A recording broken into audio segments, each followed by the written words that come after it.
The steam from the Kansas Pacific locomotive hissed against the wooden platform of Abilene Station. It was June of 1875. The air smelled of coal smoke, hot dust, and cattle. Eliza Bennett stood on the platform, clutching a leather valise and a crumpled letter. She wore a dress of deep crimson silk. It was a color far too fine for the dusty, unforgiving plains of Kansas. Her hair was pinned in an intricate lace of curls. This style had been the height of fashion in Philadelphia just 2 weeks ago. Now it felt like a heavy crown of vanity. She looked painfully out of place. Eliza was 28 years old. In the polite society of the East, many people already considered her late for marriage. She had once taught music to the daughters of wealthy bankers. Then the panic of 1873 took everything. Her father's business collapsed. Her dowry vanished. The men who had praised her beauty disappeared with her money. So Eliza did the one thing no proper Philadelphia woman was supposed to do. She had answered an advertisement in a matrimonial circular. By letter, she had married an idea. Now, at the train station, she was about to meet the man. She had entrusted her future to a stranger because hope was the only thing she had left. The ad had been brief and oddly poetic. It said, "I have 1,000 acres of grass and a house that is too quiet for a man's soul. I seek a woman who values a sunset more than a ballroom. I seek a conversation more than a gossip column." The man who signed it was Silas Thorne. For 6 months they had exchanged letters across the heart of a broken nation. In those letters, Silas was a philosopher of the plains. He wrote about the way the wind sounded in the tall grass, like a whispered prayer. He quoted Henry David Thoreau with the ease of a scholar. He described a life of dignity, hard work, and mutual respect. Eliza had fallen in love with the ink on the page. She had imagined a tall, refined gentleman. She pictured silvering temples and soft, caring hands. She expected a man who would hand her a bouquet of wildflowers and speak in hushed, romantic tones. The train gave a final, mournful whistle. The crowd of passengers dispersed, leaving Eliza alone on the sun-baked platform. A man stepped out from the deep shadow of the water tower. He did not wear a suit. He wore a black cowboy vest over a clean, sun-faded shirt. His trousers were dusty, and his boots carried the red mud of the Smoky Hill River. A Colt revolver rested at his hip, plain and well-used. His beard was short, dark, and neatly trimmed. He looked wild enough to belong to the prairie, but not dirty, not careless, just hardened by a life that had never been gentle. His skin was burned to the color of an old saddle by the unrelenting Kansas sun. He approached her with a heavy, deliberate gait. He smelled of horses, wood smoke, and something sharp like pine resin. He stopped 3 feet away from her. His eyes were the color of a gathering storm cloud. "You're Eliza," he said. His voice wasn't soft or poetic. It was a low growl, like stones grinding together in a creek bed. Eliza felt her heart drop into the cold pit of her stomach. She looked at the man, then down at her beautiful, useless red dress.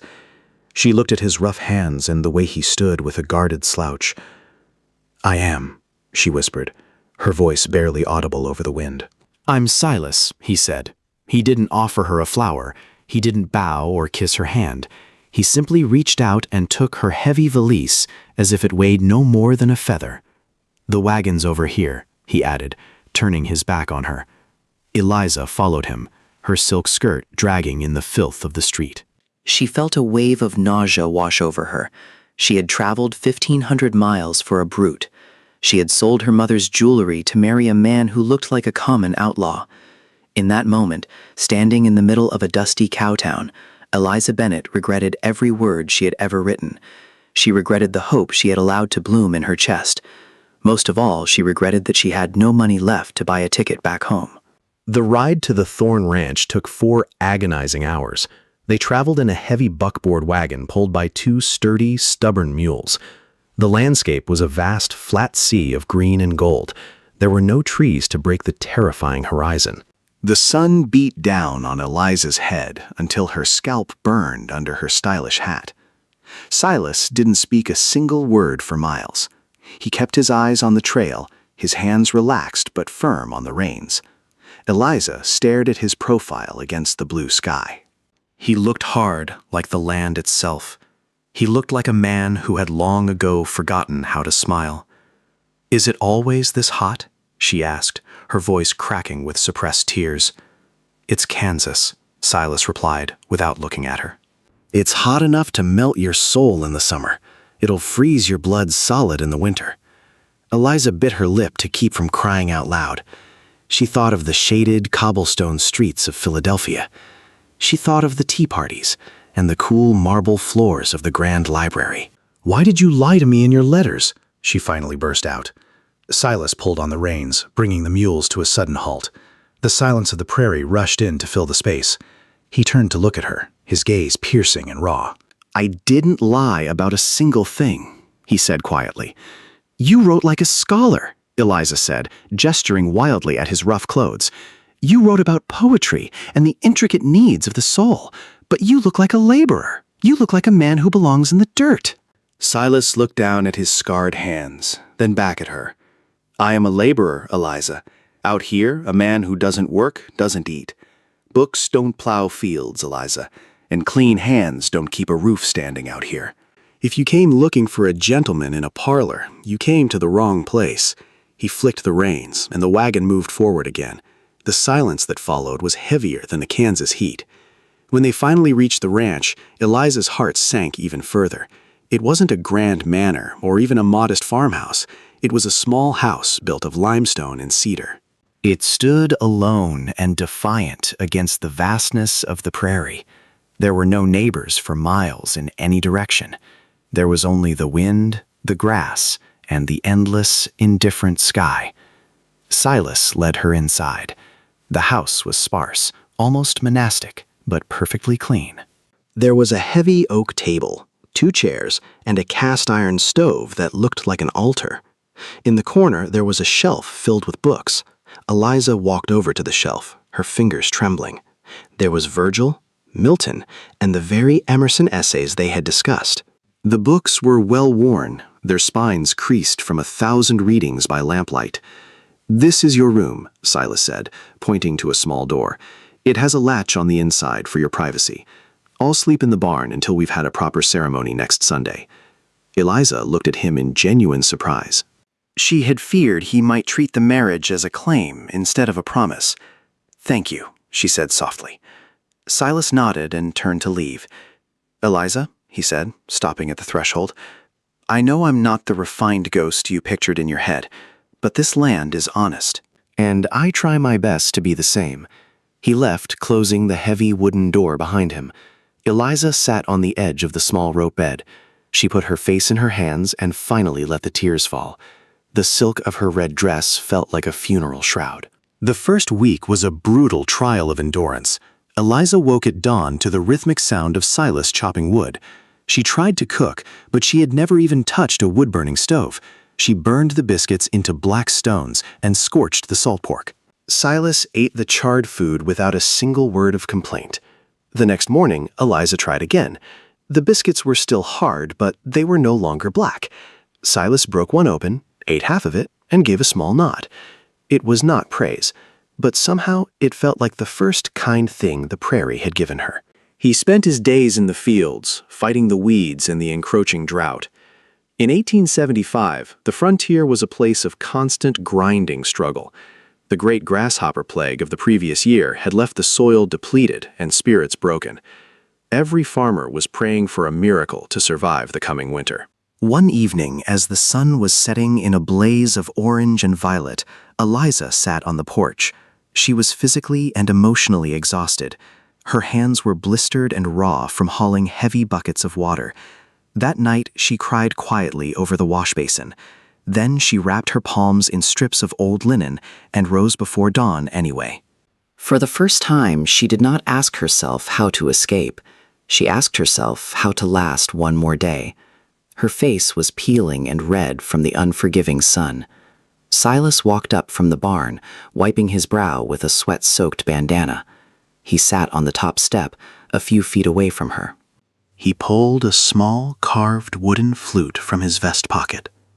He began with a rough, simple tune. The notes were not perfect. Some were cracked by the wind. But then the melody turned familiar. Eliza froze. Buried beneath the roughness was a Mozart sonata she had once played on a grand piano in Philadelphia. "You know music?" she asked, her voice trembling with emotion. "My mother was a teacher in Virginia," Silas said, staring at the horizon.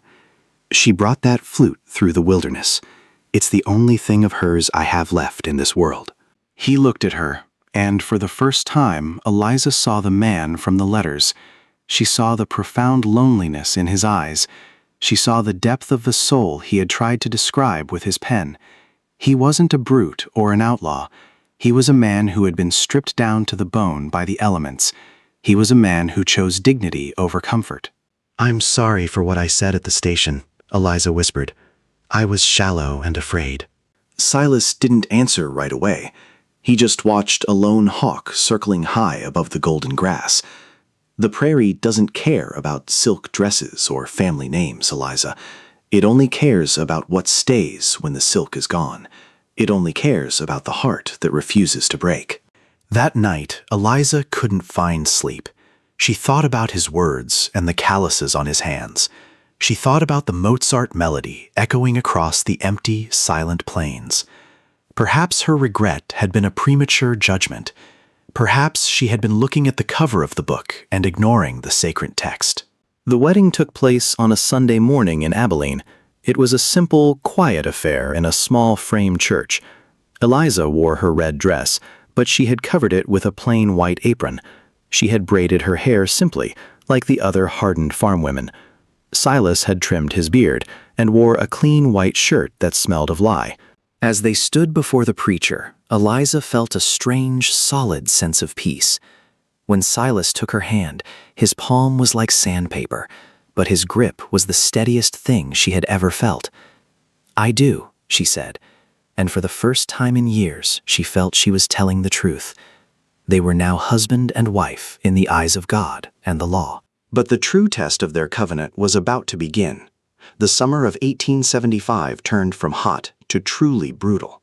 The rains failed to come, and the clouds were mere teases in the sky. The heat became a physical weight that pressed down on the scorched land. The wheat began to wither and turn to dust in the fields. Silas worked 18 hours a day, trying to dig a deeper well with his bare hands. He was losing weight rapidly, his face becoming gaunt and hollow. Eliza stepped up to help in ways she never thought possible. She stopped worrying about her complexion or her soft skin. She learned how to milk the stubborn cow. She learned how to preserve the few vegetables they managed to pull from the dirt. She learned that survival is the highest form of poetry. One afternoon, while Silas was out in the far pasture, a dark cloud appeared. It wasn't a rain cloud, though. The land screamed for water. It was a strange, shimmering wall of brown and black, moving with terrifying speed. The air grew deathly still. The birds suddenly silenced. Then Eliza heard a sound like 1,000 dry leaves rattling in a hurricane. It grew louder, a deafening, metallic roar that shook the windows. She ran to the porch and looked out in horror. The sky was being blotted out by millions upon millions of wings. The great locust plague had returned to finish what it started. They descended like a literal plague from the book of Exodus. They covered the ground, the walls of the house, and every living thing. They clung to her sleeves.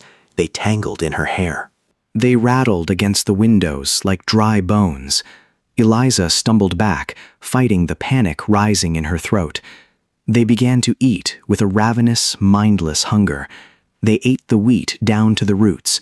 They ate the leaves off the few stunted trees until they were skeletal. They stripped every green thing they touched. Silas came riding back, his horse lathered in foam and panicked.